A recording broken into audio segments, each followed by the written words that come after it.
Bersama saya Kamila Aswan, kita buka Cakrawala Dunia melalui laporan internasional.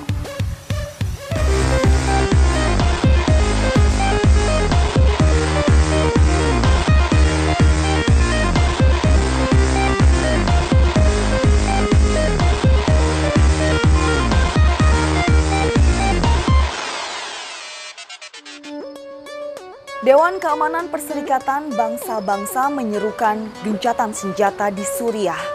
PBB mengusulkan gencatan senjata dilakukan selama 30 hari agar dapat melakukan bantuan kemanusiaan di seluruh Suriah. Berikut hot issue minggu ini.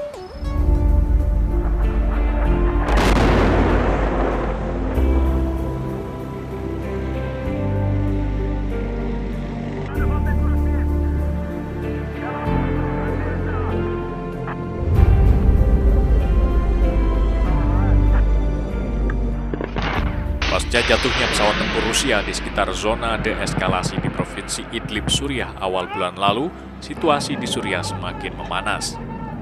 Pertempuran demi pertempuran terjadi. Tidak hanya itu, ketegangan di Suriah meningkat sejak militer Israel menembak jatuh pesawat nirawak Iran dan Suriah menembak jatuh pesawat jet tempur F-16 Israel. Sejumlah warga sipil menjadi korban. Dewan Keamanan Perserikatan Bangsa-Bangsa mempertimbangkan untuk meminta gencatan senjata di Suriah. PBB mengatakan pihaknya membutuhkan sedikitnya 1 bulan untuk menyalurkan bantuan kemanusiaan di seluruh Suriah. PBB mengungkapkan pentingnya pengiriman makanan dan layanan, serta mengevakuasi sejumlah warga yang terluka dan sakit parah dari daerah-daerah yang terkepung dan sulit dijangkau. Sebuah resolusi yang disusun oleh Swedia dan Kuwait ini telah diedarkan ke 15 anggota Dewan Keamanan PBB pada 9 Februari lalu. PBB membutuhkan 9 suara untuk menjalankan misi ini dan tidak ada veto oleh Rusia, Tiongkok, Amerika Serikat, Inggris, dan Prancis. Rancangan resolusi PBB ini juga meminta semua pihak untuk segera mengangkat pengepungan terhadap daerah-daerah penduduk termasuk di Ghouta Timur, Yarmouk, Fowa, dan Kefraya. Para pekerja bantuan kemanusiaan mengingatkan warga di sejumlah lokasi tertentu berada dalam resiko dan perlu segera diberi bantuan kemanusiaan. Salah satu daerah itu adalah Ghouta Timur, daerah di pinggiran ibu kota Damaskus. Kota berpenduduk 400.000 jiwa ini tidak memperoleh makanan dan bantuan kemanusiaan selama lebih dari 2 bulan. Para pekerja bantuan menyatakan birokrasi yang rumit menyebabkan izin untuk masuk ke daerah yang membutuhkan bantuan tidak mereka peroleh. Sejumlah pejabat PBB menuduh pemerintahan Bashar al-Assad sengaja menciptakan kondisi agar bantuan sama sekali tidak bisa bergerak dan tidak dapat mengakses orang-orang yang sangat membutuhkan pertolongan. Selain itu, PBB melaporkan ratusan orang yang terluka dan sakit parah, termasuk anak-anak, masih menunggu untuk dapat dievakuasi untuk mendapat perawatan medis. Sekitar 2 juta orang yang tinggal di sekitar kantor Gubernur Idlib hidup dalam kondisi sangat berbahaya. Sekutu Suriah, Rusia, telah memberikan 11 veto terkait kemungkinan tindakan yang diambil oleh Dewan Keamanan PBB di Suriah sejak perang sipil dimulai pada tahun 2011. Veto tersebut dimaksudkan untuk melindungi pemerintahan Presiden Suriah Bashar al-Assad. Diplomasi selama ini tidak membuat kemajuan dalam mengakhiri perang. Perang saudara di Suriah telah berjalan hampir 8 tahun dan telah menewaskan ratusan ribu orang, serta memaksa setengah dari populasi Suriah yang mencapai 23 juta orang meninggalkan rumah mereka. Jutaan orang dipaksa keluar sebagai pengungsi. Di tengah sulitnya kehidupan di Suriah, insiden demi insiden terjadi dan semakin memperburuk situasi Suriah. Sebuah jet tempur Israel ditembak jatuh oleh Suriah setelah melakukan serangan terhadap sasaran-sasaran Iran di Suriah. Pesawat jet F-16 milik Israel saat itu sedang melancarkan serangan setelah terjadinya penyusupan sebuah pesawat tidak berawak ke wilayah Israel.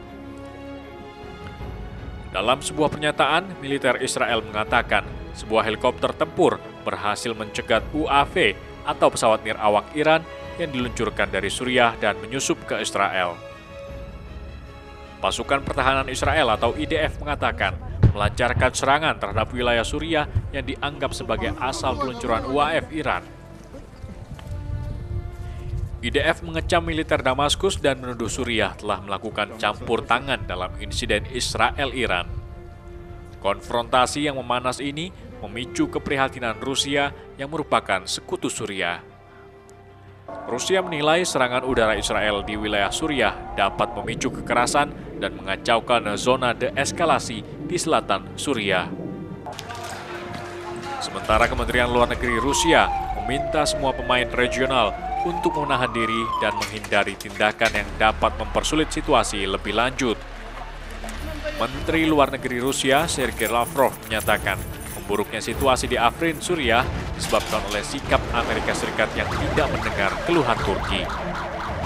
Afrin adalah sebuah wilayah tempat Turki menggelar operasi militer untuk menjatuhkan milisi Kurdi dan ISIS. Sebelum Turki melancarkan serangan di Afrin, mereka telah meminta Amerika Serikat untuk tidak lagi memberikan dukungan pada milisi Kurdi Suriah dan mengontrol kelompok yang menjadi sekutu mereka di Suriah tersebut. Direktur Intelijen Nasional Amerika Serikat Daniel Coats mengkritik dan mengungkapkan keprihatinannya atas operasi militer Turki yang sedang berlangsung di Suriah. Daniel Coats mengungkapkan operasi kontra terorisme Turki di Provinsi Afrin, bagian barat Laut Suriah, dengan mengatakan Operation Olive Branch meningkatkan resiko terhadap pasukan Amerika di wilayah tersebut.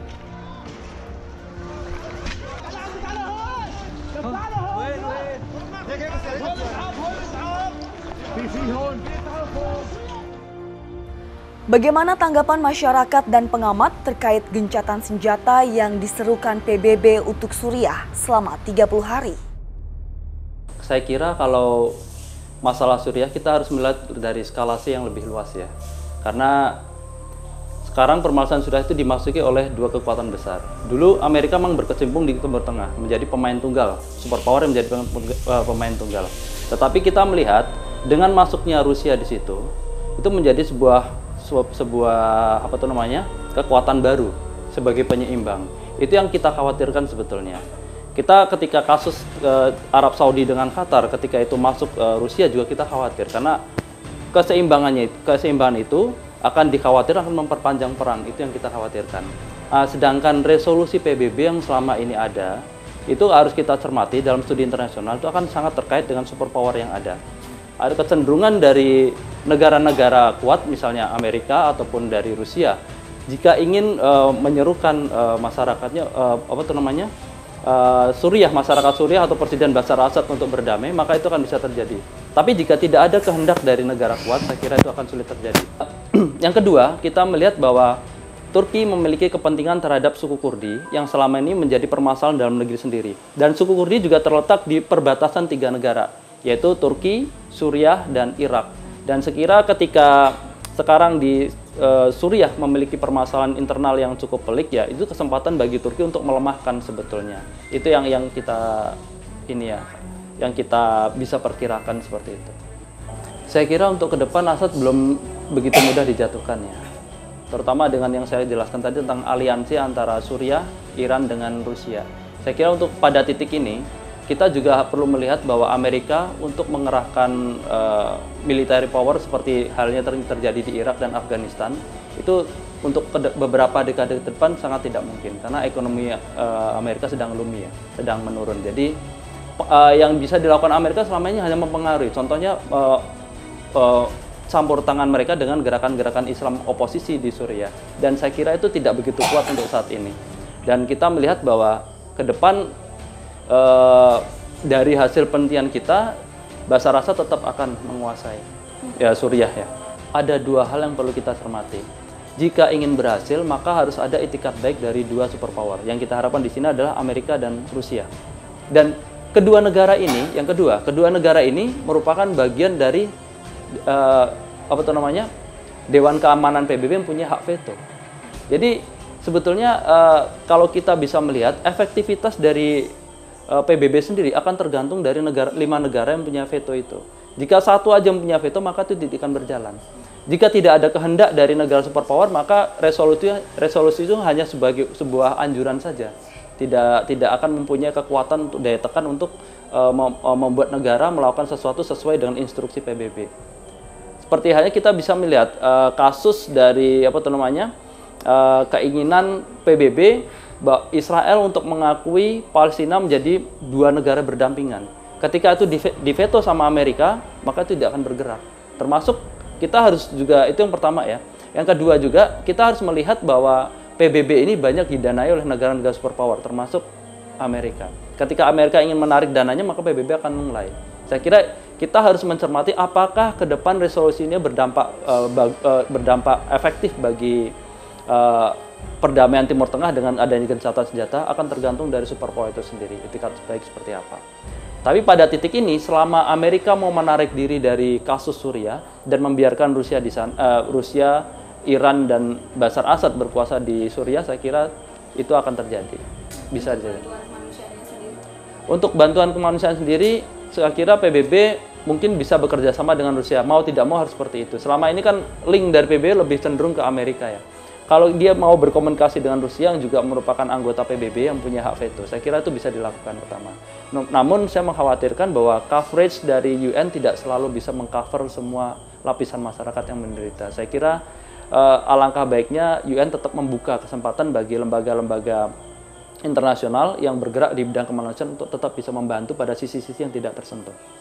Sangat setuju dengan adanya gencatan senjata yang diserukan oleh PBB tersebut, karena dengan adanya gencatan senjata tersebut maka perang akan dihentikan untuk sementara waktu dan dapat memberikan bantuan kepada masyarakat korban perang di negara Suriah tersebut.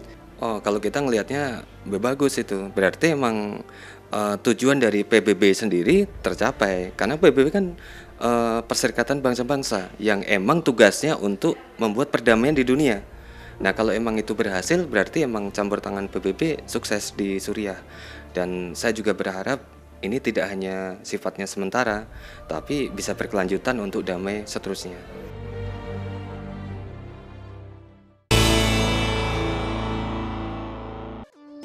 Sebuah pesawat penumpang Rusia yang mengangkut 71 orang jatuh di dekat Moskwa Minggu lalu, beberapa menit setelah lepas landas dan menewaskan seluruh kru serta penumpangnya. 71 orang penumpang terdiri dari 65 penumpang dan 6 orang awak. Seluruh penumpang dilaporkan berkeluarga negaraan Rusia.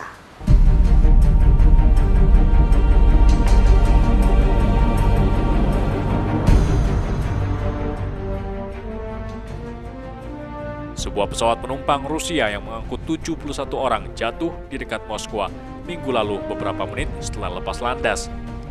Kecelakaan tersebut menewaskan semua orang yang berada di dalam pesawat. 3 anak tercatat termasuk di antara korban tewas.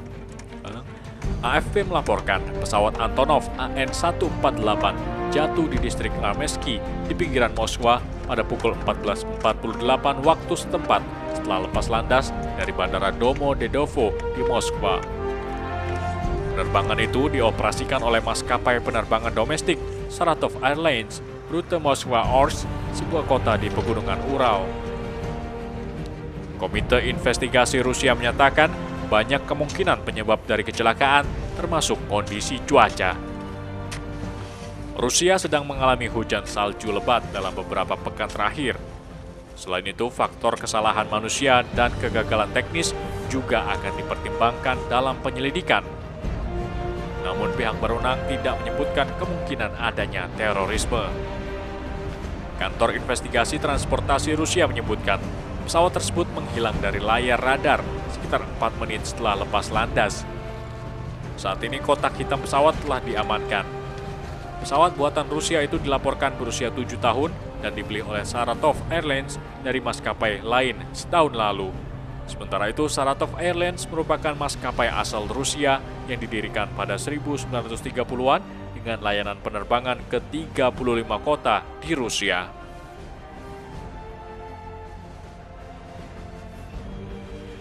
Penduduk kota Tonga, Fiji mulai melakukan pembersihan pasca badai Gita yang melanda seluruh negara Kepulauan Pasifik yang menyebabkan banjir dan juga meruntuhkan sejumlah bangunan.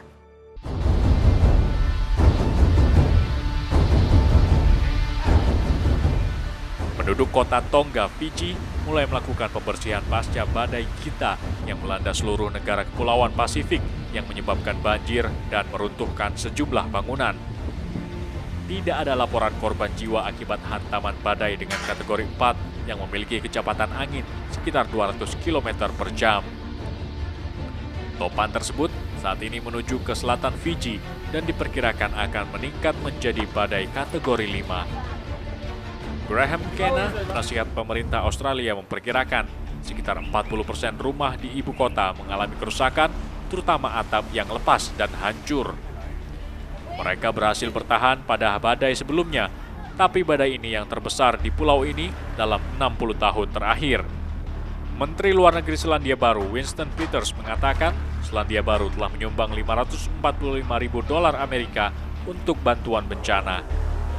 Satu pesawat Hercules milik Angkatan Udara Selandia Baru telah dikirim untuk membawa suplai darurat ke Tonga. Sementara Australia menyumbang $275 juta Amerika untuk penampungan darurat, dapur, dan peralatan kebersihan. Kementerian Luar Negeri Australia menyatakan para personel militer Australia telah membantu upaya pembersihan pasca bencana. Tonga mulai melakukan pembersihan kemarin pagi saat ekor badai masih di atas ibu kota Nuku'alofa.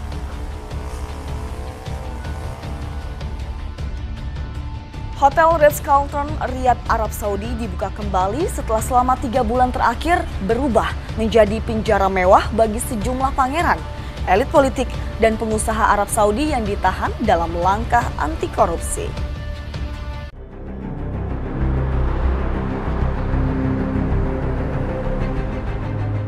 Pintu gerbang hotel mewah Ritz-Carlton Riyadh, Arab Saudi selama 3 bulan terakhir tertutup dan dijaga oleh satuan penjaga kerajaan berseragam hitam. Di dalam hotel tersebut, puluhan pangeran, mantan menteri, dan penguasa besar ditahan dan menjalani interogasi atas dugaan terlibat korupsi. Para tahanan tersebut 2 pekan lalu telah meninggalkan hotel. Sebagian besar dibebaskan setelah melakukan kesepakatan dengan pihak berwenang atau lepas sepenuhnya. Hal ini menunjukkan bahwa proses investigasi kasus korupsi yang sempat menggemparkan itu telah mulai reda. Minggu waktu setempat, hotel bintang 5 tersebut telah dibuka kembali untuk umum. Lobi hotel terlihat normal. Musik akustik Arab mengalun berpadu dengan aroma wangian yang memenuhi ruangan. Kritikus menyebut penahanan tersebut merupakan kampanye dan unjuk kekuasaan dari putra mahkota Muhammad bin Salman yang berusia 32 tahun untuk merombak wajah kerajaan yang sangat konservatif dan menghilangkan ketergantungan pada hasil minyak.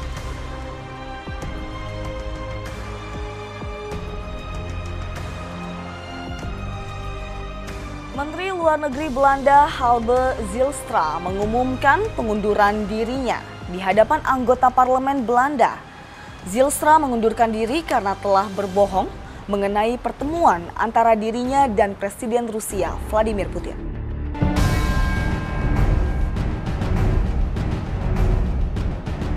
Menteri Luar Negeri Belanda Halbe Zijlstra mengumumkan pengunduran dirinya di hadapan anggota parlemen Belanda.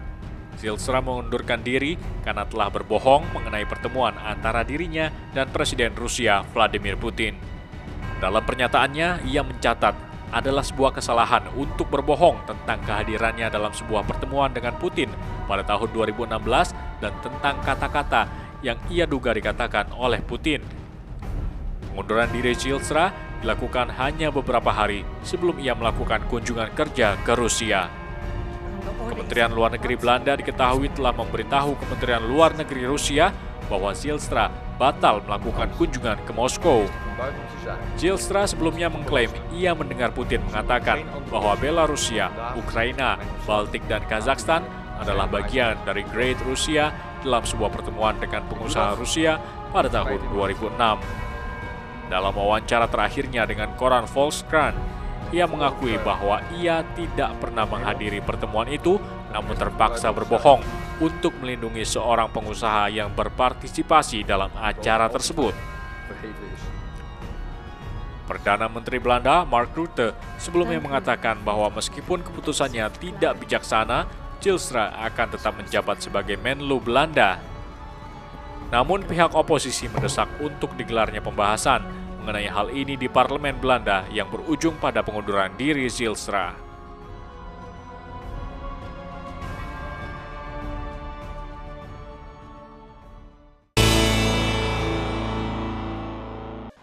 Pesawat kargo ruang angkasa Progress 69 yang membawa peralatan dan pasokan lainnya hari ini bertolak ke stasiun ruang angkasa internasional. Kapsul kargo milik Rusia itu bertolak dari pusat peluncuran Baikonur di Kazakhstan.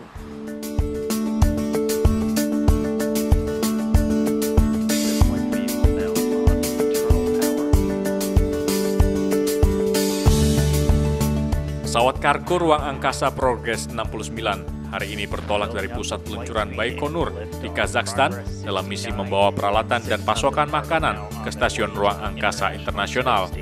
Kapsul milik Rusia itu diluncurkan dengan roket Soyuz Selasa pagi waktu setempat. Setelah mundur 2 hari dari jadwal sebelumnya yang mengalami pembatalan. Selain membawa makanan dan peralatan, kapsul Progress juga membawa berbagai pasokan lainnya seperti bahan bakar untuk stasiun, oksigen terkompresi, dan 24 kg air yang diperlukan bagi kelangsungan kehidupan di stasiun ruang angkasa internasional. Kapsul ruang angkasa tersebut dijadwalkan akan tiba di stasiun ruang angkasa pada hari Kamis.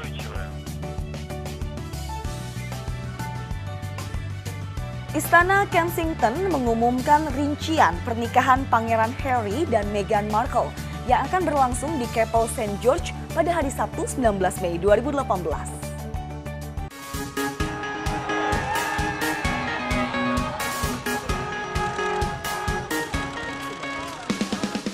Pangeran Harry yang berada di urutan kelima dalam takhta kerajaan Inggris dan aktris Markle yang terkenal dengan drama hukum TV Suits akan melangsungkan perkawinan di Windsor Castle, sebuah istana kerajaan Raja dan Ratu Inggris yang telah berdiri hampir 1000 tahun.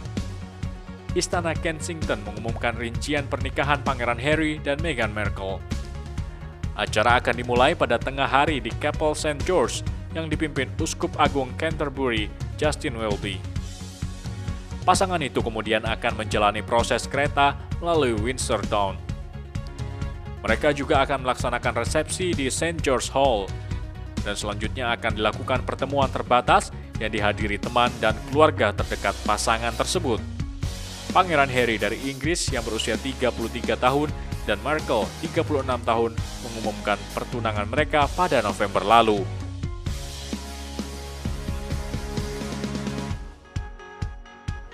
Ribuan orang dengan kostum warna-warni memenuhi pusat kota pelabuhan Dunkirk untuk merayakan karnaval tahunan tertua dan paling gila di Perancis.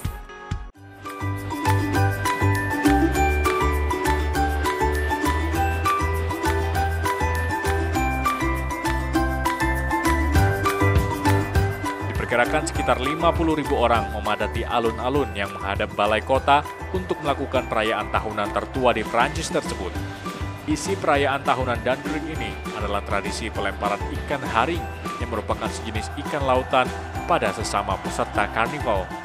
Dari atas balkon gedung situs warisan dunia Belfry, wali kota Dunkirk, Maurice Vergrit, dan para tamunya melemparkan sebanyak 500 kg ikan herring yang disambut sorak-sorai dari para peserta karnaval yang berada di bawah.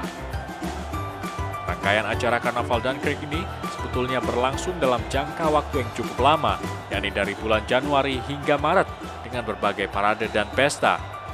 Meski demikian, puncak perayaan ini akan berlangsung pada saat Troyeuses, yakni 3 hari perayaan yang diselenggarakan menjelang sebuah hari yang dinamakan Rabu Abu. Rekaman paling awal karnaval Dunkirk dimulai pada tahun 1676. Kala itu, nelayan kota Dunkirk melakukan perayaan dengan cara serupa selama 3 hari sebelum berangkat ke Islandia beberapa bulan kemudian. Seorang seniman Taiwan menciptakan sebuah miniatur anjing terkecil di dunia berukuran hanya 1 mm. Karya ini diciptakannya untuk menyambut Imlek yang tahun ini merupakan tahun anjing.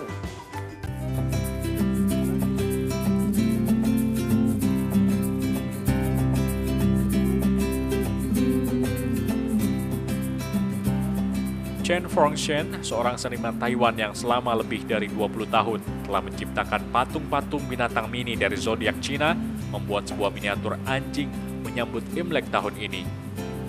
Menurutnya ini adalah patung terkecil yang dibuatnya. Setiap tahun, ia membuat patung mini yang semakin lama ukurannya semakin diperkecil. Miniatur anjing yang dibuatnya kali ini berukuran hanya 1 mm. Kendati menggunakan kaca pembesar, patung ini masih lebih kecil dibandingkan ujung pensil. Chen menyatakan ia akan terus berkarya mengasah kemampuannya sekaligus menjaga kesehatan mata serta fisiknya yang dibutuhkan saat membentuk karya super kecil ini dengan tangan yang handal. Chen merupakan seniman spesialis pembuat patung mini sejak berusia 25 tahun. Selama lebih dari 35 tahun berkarya, ia telah menyelesaikan sekitar 200 karya seni yang sangat unik ini.